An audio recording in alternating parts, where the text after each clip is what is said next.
Jailhouse video reveals California sheriff's deputies watching and sometimes laughing as a schizophrenic man who had been strapped naked to a chair for 46 hours writhes on the floor of his cell, loses consciousness and eventually dies. Video emerged on Friday of 36-year-old Andrew Holland's death on January 22, 2017.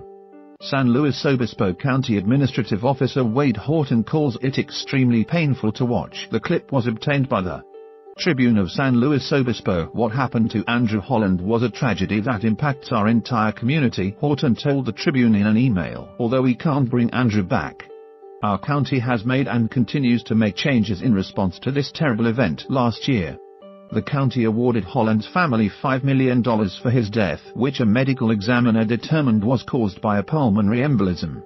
The Tribune reported that authorities have since stopped using the restraint chair, but Sheriff Ian Parkinson would not say whether anyone had been disciplined. Holland, 36, had schizophrenia since his early 20s and was incarcerated on and off over the years, usually for minor offenses. He was taken into custody in 2015 on charges of battery, resisting an officer and probation violations.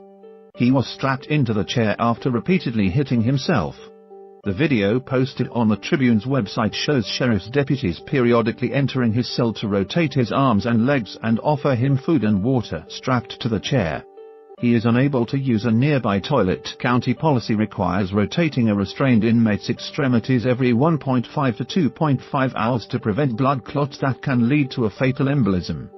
The newspaper reported that Holland was released from the chair and moved to another cell so human waste that collected under his chair and is visible in the video could be cleaned up. Video of him in the other cell shows him lying on a tile floor with just a blanket.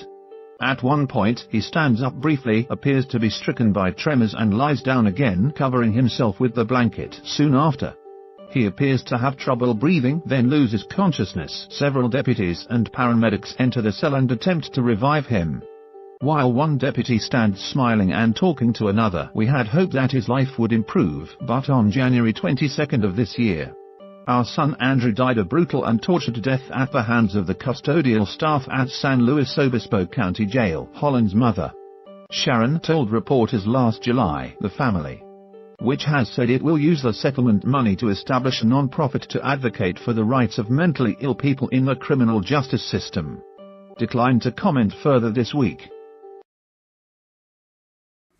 Where the freaks at?